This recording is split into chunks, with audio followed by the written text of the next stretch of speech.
Olá! Neste vídeo eu gostaria de falar sobre percepção, mas não um tipo comum de percepção, a percepção espiritual. Nós somos adestrados, treinados desde criancinhas, e isso começou lá pelo fim da Idade Média, a não acreditarmos no mundo espiritual, né? A gente é treinado para ver para crer. Só que isso é um tiro no pé, porque hoje em dia a gente tem que acreditar em certas teorias científicas que, sinceramente, é mais fácil acreditar em Deus do que em certas teorias que as pessoas inventam, que os cientistas nos apresentam como sendo verdadeiras e que são muito complicadas e difíceis de acreditar, né? No final das contas, você tem que ter fé para acreditar na ciência também. E a percepção espiritual, ela é, por si só, ela não é nada. Isolado, ela não é nada. Mas ela, conjugada com as outras disciplinas espirituais, ela é uma poderosa ferramenta nas mãos de Deus e nas suas mãos também. O que não é, vamos começar a falar sobre o que não é percepção espiritual, né? Percepção espiritual não é uma simples intuição, né? Aquela coisa que todo mundo tem, de ter uma intuição, um insight, uma impressão. Não é isso. Ela pode até englobar isso, mas ela não é isso. Não é um sentimento. Eu sinto. Não, ela não é um sentimento. Ela se utiliza dos sentimentos, mas ela não é um sentimento. Ela não é o terceiro olho que os budistas e os hindus falam, né, que fica aqui no meio da testa e tal. Ela não é isso. Não do ponto de vista da tradição cristã. E ela também não é a percepção normal que todo mundo tem. O que ela é, então? Bom, há vários tipos de percepção. A gente vai falar sobre alguns deles aqui.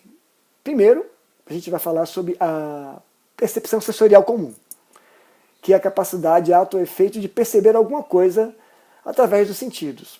Percepção musical, percepção social, percepção visual. Tudo isso se utiliza dos nossos sentidos, é a percepção comum. Depois nós temos a percepção extrasensorial, que nos dá a capacidade de percebermos as coisas por modos não convencionais, não considerados comuns. Depois nós temos a percepção espiritual, que é a capacidade de perceber a dimensão espiritual, que todas as tradições religiosas se utilizam. Dentro dessa está a percepção espiritual cristã, que é desta que nós estamos falando neste vídeo, que é a capacidade que nós temos através dos nossos sentidos e através de um sentido extrasensorial de percebermos a dimensão de Deus e de nos comunicarmos com ela. Isso através dos nossos sentidos, de um sentido extrasensorial e do Espírito Santo que nos orienta, nos motiva e nos estimula a utilizarmos e a praticarmos ela. É interessante dizer que, como um sentido, a percepção ela pode ser treinada. Ela não é algo que você tem que buscar ou tem que procurar. Ela está em você. Apenas ela deve ser despertada, ela deve ser treinada, como um músculo, né? O meu músculo ele pode atrofiar ou ele pode ficar forte, dependendo do uso que eu faço dele. A percepção é a mesma coisa, só que a gente não usa mais a percepção. Nós somos ensinados a não usar. É um sentido que nós temos, e os nossos professores, a sociedade, a ciência, nos castra nessa importante ferramenta que nós temos. Base bíblica para a percepção. As escrituras estão cheias de pessoas místicas, práticas definitivamente estranhas, que a nossa teologia não tem como explicar e torce o nariz para elas, né? Citando algumas, não sei se você conhece, Urim e Tumim, que está no Antigo Testamento, em Levíticos 8, nos fala sobre elas. Eram duas pedras que ficavam na estola sacerdotal. Elas significam, Urim significava luzes, e Tumim significa perfeições. Do lado, todas as duas tinham escrito de um lado sim e do outro lado não. E elas eram utilizadas para perceberem, para entenderem, para compreenderem a vontade de Deus. Quando queriam o sacerdote queria saber a vontade de Deus, pegavam essas pedras e jogavam. Podia dar sim, sim, não, não, ou indefinido, sim e não. Uma prática estranha para a nossa própria teologia. Nós temos ali também a prática de Jacó de colocar uma vara, ele combinou com o sogro dele de que se as malhadas, as ovelhas malhadas que nascessem seriam dele, e as brancas seriam do... E aí ele pegou um pedaço de pau, raspou e colocou na frente das malhadas das ovelhas, para as ovelhas ficarem olhando aquele pedaço de pau e darem crias malhadas. Um negócio esquisitíssimo. Nós temos os magos, que não estão no Antigo Testamento, estão no Novo Testamento, e não eram três, não eram reis, e de fato eram magos. No Novo Testamento ainda nós temos ali a sorte lançada para escolher o substituto de Judas. Estranho, né? Escolheram o substituto de Judas, em vez de esperarem Deus falar, eles vão lançar sorte. E a sorte caiu sobre uma pessoa insignificante, que nunca teve nenhuma relevância, que quem de fato Deus escolheu como para substituir Judas foi o apóstolo Paulo. Isso tudo são coisas estranhas que as Escrituras nos apresentam. O Antigo Testamento nos apresenta pessoas que definitivamente são pessoas sensitivas e que tinham a prática, se utilizavam muito da prática do exercício, né, da percepção espiritual. José do Egito, você conhece a história dele, ele era um sonhador, ele sonhava sonhos, sonhava com estrelas, sonhava com vacas, e todos os sonhos dele tinham significado, era uma pessoa muito sonhadora, e os sonhos dele se realizavam, quer dizer, os sonhos dele eram proféticos, ele sonhava com o futuro, ele via o futuro no presente. E a gente tem Eliseu, os exércitos celestiais, essa história tão legal que está registrada em 2 Reis, capítulo 6, ele está cercado pelos exércitos inimigos. O moço que ajudava ele, o rapaz que ajudava ele, está desesperado e fala: meu pai, a gente vai morrer, olha só, a gente está cercado de inimigos, o que vai acontecer com a gente? Era um rapaz muito jovem, não tinha percepção espiritual. Então Eliseu olha e fala: Deus, abre os olhos dele. Que olhos? Que olhos? Ele estava com os olhos abertos. Os olhos da percepção espiritual. De alguma maneira, o Espírito Santo, Deus, vai lá e abre os olhos dele. Quando ele abre os olhos, ele fala assim: meu Deus, cavalos e cavaleiros. Aí ele vê que está cercado de um exército celestial rodeando eles dois. Percepção. Aquilo não apareceu de repente. Aquelas coisas, esse exército já estava ali. Ele apenas não tinha percebido. Nós temos Daniel. Daniel é uma pessoa fantástica, assim, uma pessoa que a Bíblia conta a história dele dos 12 até mais de 80 anos. E a vida toda de Daniel, ele foi uma pessoa considerada espiritual, ligada. Olha só o que se fala em Daniel capítulo 5, versículo 11. O que a Bíblia fala. Isso aqui é uma pessoa lembrando a um dos reis sobre Daniel. Ele fala assim: existe um homem em teu reino que possui o espírito dos santos deuses. Na época do teu predecessor, verificou-se que ele tinha percepção, inteligência e sabedoria, como a dos deuses. O rei Nabucodonosor, teu predecessor, o rei o nomeou chefe dos magos, encantadores, astrólogos e adivinhos. Claro que quem está falando aqui é uma pessoa que não tem entendimento nenhum acerca do mundo espiritual. Ele tem uma religião pagã e usa a linguagem dele para descrever Daniel. Mas o fato é que Daniel, ele era uma pessoa ligada, que tinha percepção espiritual. Ele entendia, ele via, ele sonhava acordado, Deus revelava na hora. Tudo isso está à disposição minha e sua. A gente aqui não sabe utilizar. Nós temos Abacuque, que falava com Deus subia numa torre e falava com Deus, e percebia as coisas, e via as coisas acontecerem. No Novo Testamento nós temos pessoas como João Evangelista, e a percepção que ele teve do verbo. Como é que alguém fala algo como João falou? Ele começou a escrever o seu evangelho, ele começa assim: no princípio era o verbo estava com Deus e o verbo era Deus. Ele estava no princípio com Deus, tudo que foi feito através dele, sem ele nada do que foi feito.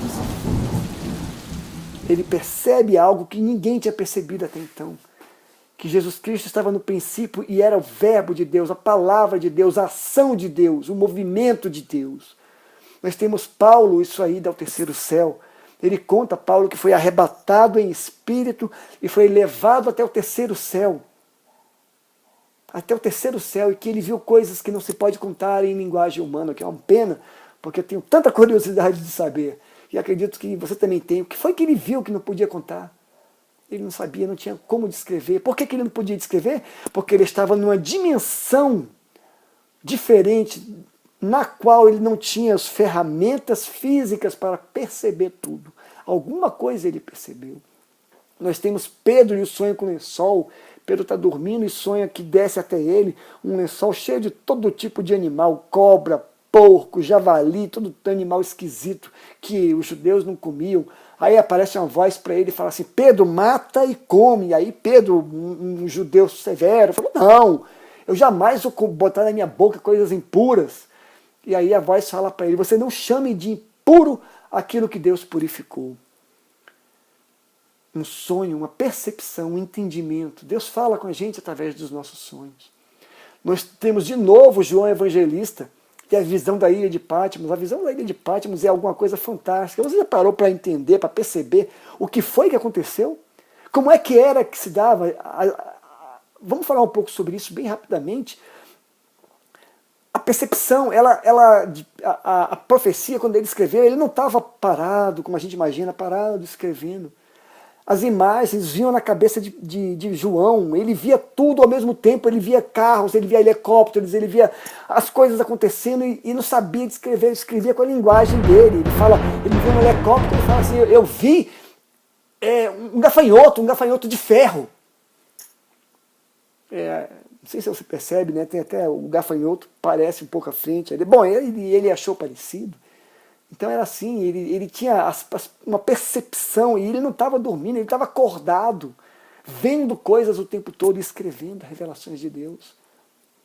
Modernamente, a percepção espiritual cristã ainda é praticada por alguns grupos, como os Quakers, os Amishes, os católicos carismáticos também dão muita importância à percepção espiritual, os evangélicos pentecostais também, só que ambos os grupos dão importância, mas confundem isso com o sentimento. Embora a percepção espiritual cristã se utilize dos sentimentos, ela não é o sentimento. Ela é mais profunda, ela é mais larga, mais alta e mais longe do que apenas sentir. Então vamos falar um pouco agora sobre o que eu posso fazer para aumentar a minha percepção. Como todo sentido, como eu falei, a percepção ela pode ser trabalhada ou ela pode definhar. A gente vai trabalhar aqui algumas maneiras de aumentarmos, de fortificarmos a percepção espiritual. Primeiro, precisamos treinar o nosso cérebro. Nosso cérebro ele é treinado para não acreditar no que não conhece. Então ele vê coisas que, não sei se você sabe, há bilhões de informações chegando para a gente o tempo todo. E o nosso cérebro, ele escolhe o que mostrar, o que revelar para a gente.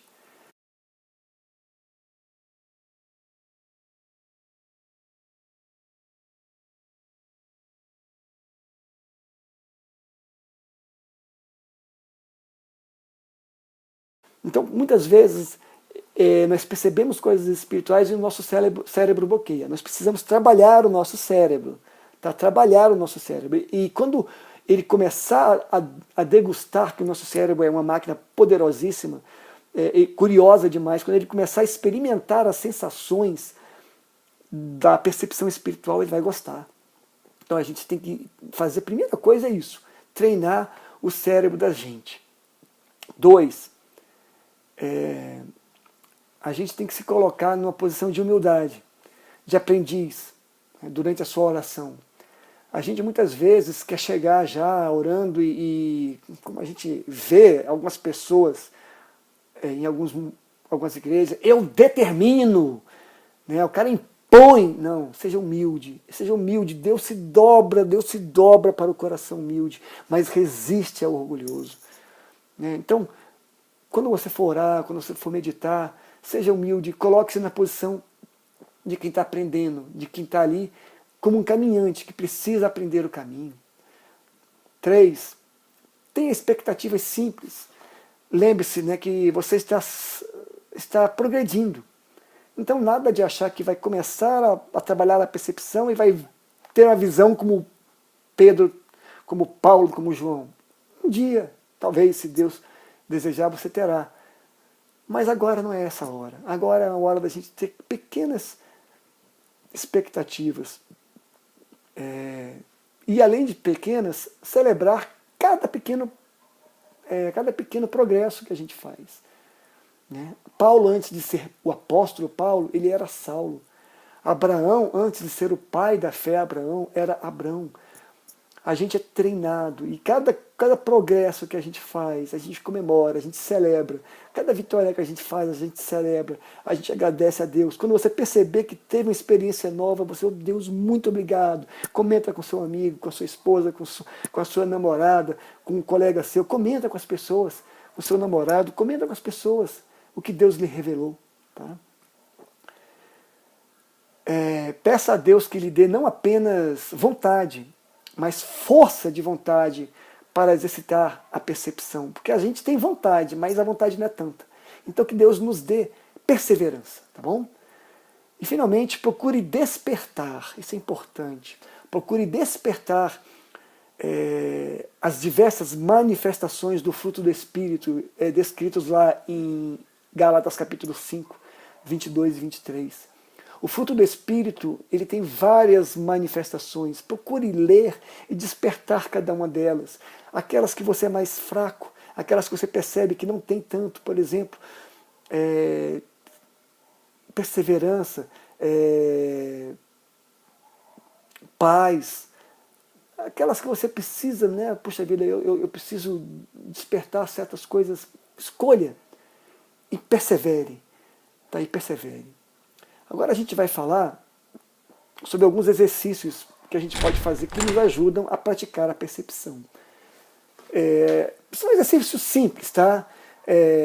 Depois talvez eu faça um vídeo mais avançado só sobre exercícios de percepção. Isso aqui são exercícios simples.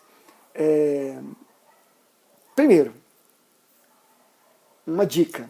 Tem um diário, uma espécie de diário espiritual, no qual você vai escrever, anotar as pequenas coisas, as pequenas experiências que você tiver, desde as pequenas até as mais profundas.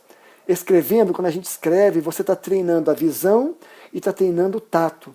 E se você escrever e ler, você está treinando também a audição e a fala. A fala não é um sentido, mas ela se utiliza de um sentido. Então você treina tudo isso se você ler. Então tem esse diário para ir escrevendo e vendo o seu próprio progresso. Né?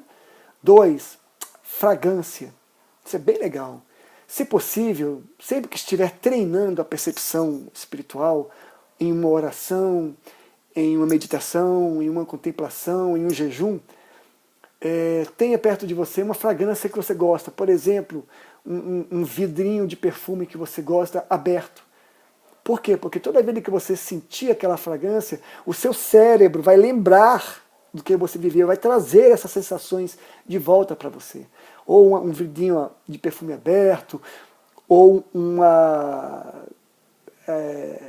algum tipo de fruta, né? Algum tipo de fruta que você gosta, uma maçã, eu acho uma maçã muito cheirosa, ou um incensário por perto, com odores que você gosta. Isso tudo é muito legal e ajuda a gente. A percepção nos tira do lugar comum, dos discursos inflamados, das palavras cheias de mesmices. ela nos dá profundidade com Deus. Ela nos ajuda a termos profundidade com Deus. Ela sozinha, como eu falei no início, não faz nada. Mas ela conjugada com os nossos sentidos físicos, com o nosso sentido extrasensorial, percepção extrasensorial, isso tudo somado vai nos dar a percepção espiritual cristã. E o Espírito Santo de Deus, que é o Deus interior, que é o Deus em nós, que é o Deus Emanuel, que está dentro de nós, ele está apenas ali, querendo ser encontrado e querendo que nós o encontremos. A Bíblia fala assim: conheçamos e prossigamos em conhecer a Deus. Jesus Cristo fala: aquele que vier a mim, de maneira nenhuma o lançarei fora. Eu estimulo você a procurar por Deus, a desligar a televisão, a desligar o Facebook, a deixar as mídias sociais um tempo, a parar de ver o Netflix e passar um tempo na presença de Deus. Você vai gostar e vai ser uma bênção para a sua vida. Sou o pastor Paulo Tide. Grande abraço e a gente se vê pelo caminho.